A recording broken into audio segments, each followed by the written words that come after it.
Okay.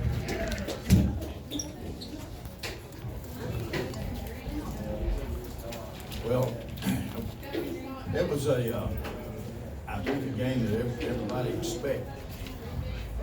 And a lot of people came. I know there's a lot of interest in this game outside of just Spring Garden and JCA. And I think everybody that came tonight saw what they came to see. Two teams that have battled it out all year long. Spring Garden's a great team, and they're so well coached, they're so disciplined, and they play so hard on every single second that they're on the floor.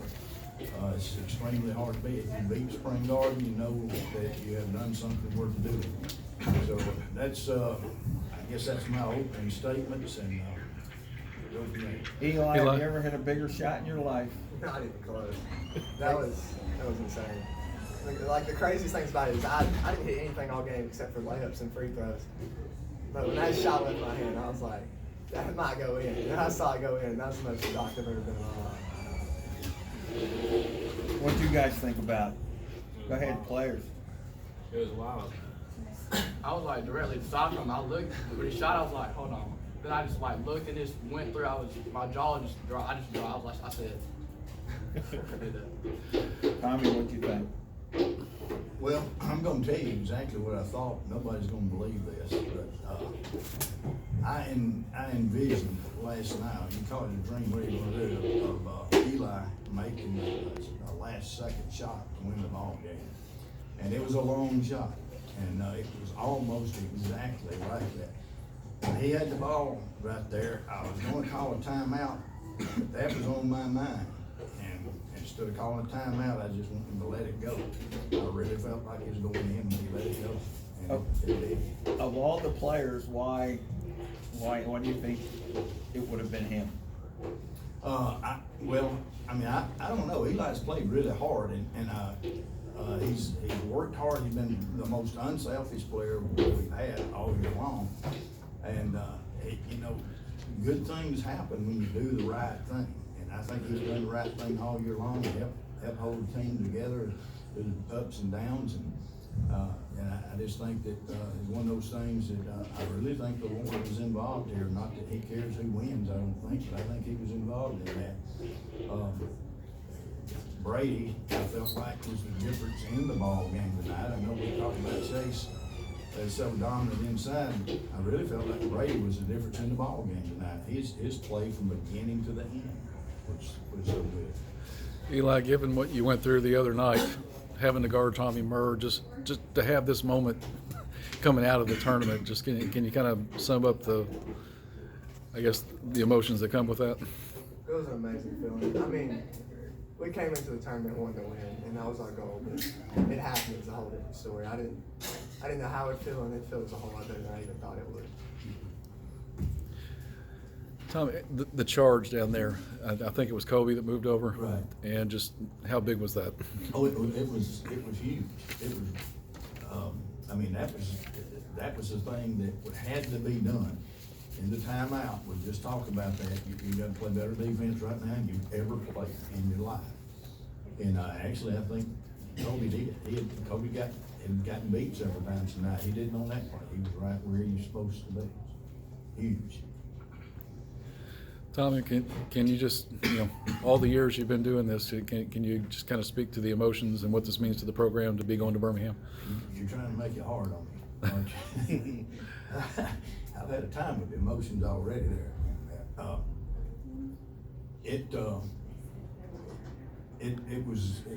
The emotions were so strong that you could feel them everywhere. I mean, the people behind us, the players, and the emotions were so strong everywhere in the gym.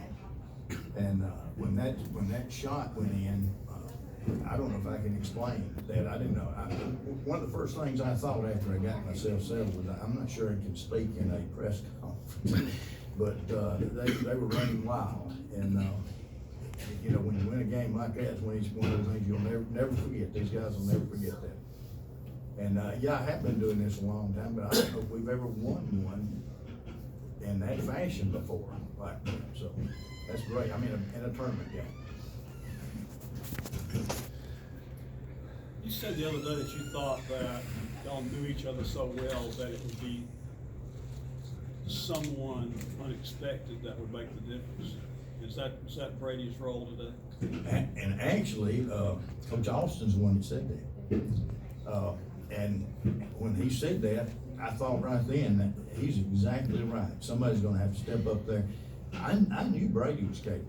I knew Brady was capable, and the thing that I'm so proud of Brady about was, there's been times when Brady's first year up there with us, I couldn't play him at point guard because he traveled every other time down the floor.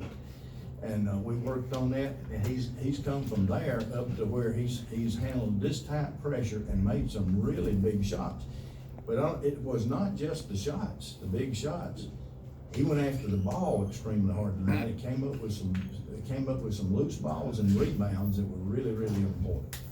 Eli, was it a good shot, or was it just a throw at the basket and it went in? And all, when you think of the kind of shots that you take. He was talking to us about calling a timeout when we dribbled down, and that's what I was trying to do, get down there before as quick as possible. And then I realized I had to step on the guy. So I took 2 steps and shot like a floater, so it was a shot. But it just felt good from the release. Honestly, sometimes when I'm shooting around, I get bored and throw up one-leg shots, and that might have helped tonight.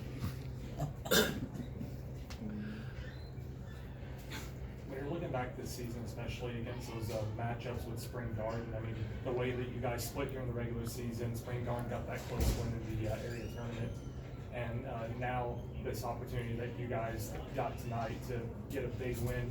What was that like, just having that kind of split that you guys have had the back and forth this season?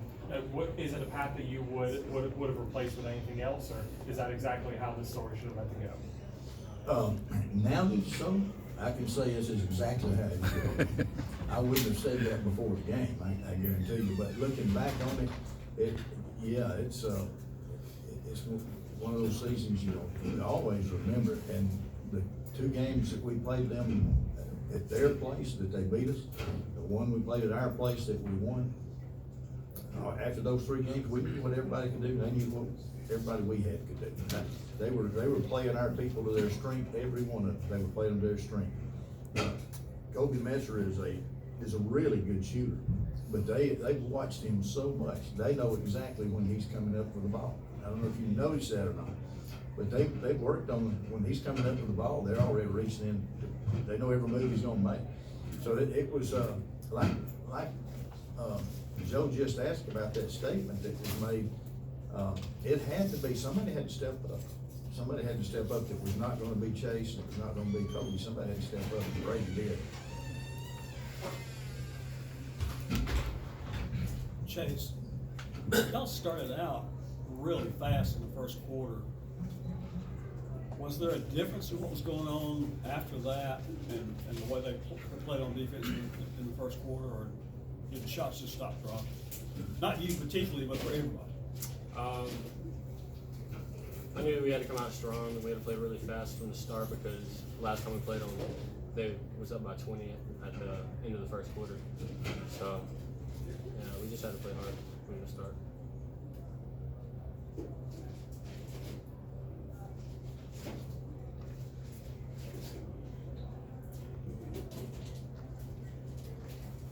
Was that fast start something y'all emphasized on? Well, can I clarify the word fast? We really weren't playing fast. We were very patient.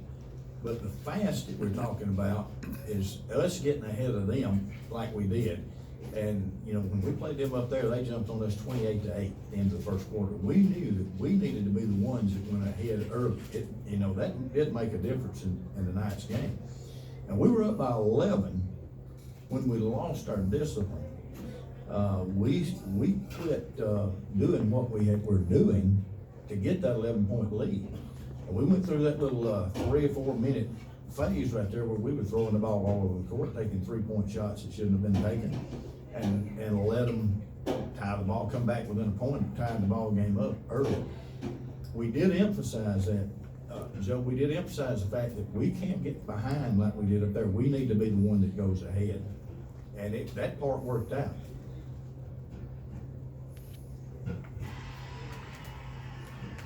Tommy, in the Christian school stuff that you used to win, did you ever have anything like this? Well, yeah, we did. We had several games, like this. We won, we won those championship and that, boys won it once or twice, girls won it several times, but there were some really, really good games in that, and there were some teams in that were unbelievable, like Central Park, people like that, so, yeah, we did have some times like that. We didn't have the crowds in that we have here, and the intensity of the rivalries like we have with Spring Garden, we didn't have that. Has there been a bigger shot?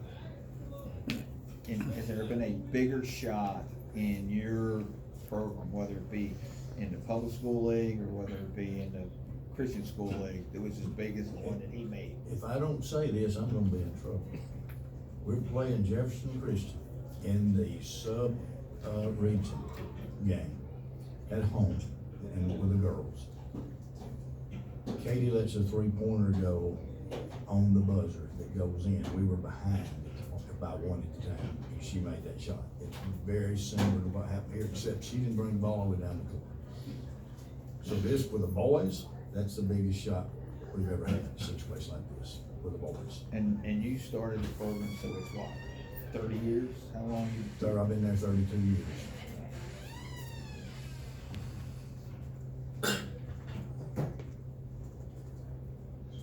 We used to call it in the NCAAs a $250,000 shot, because it would get the team into the tournament, and that's what it was worth.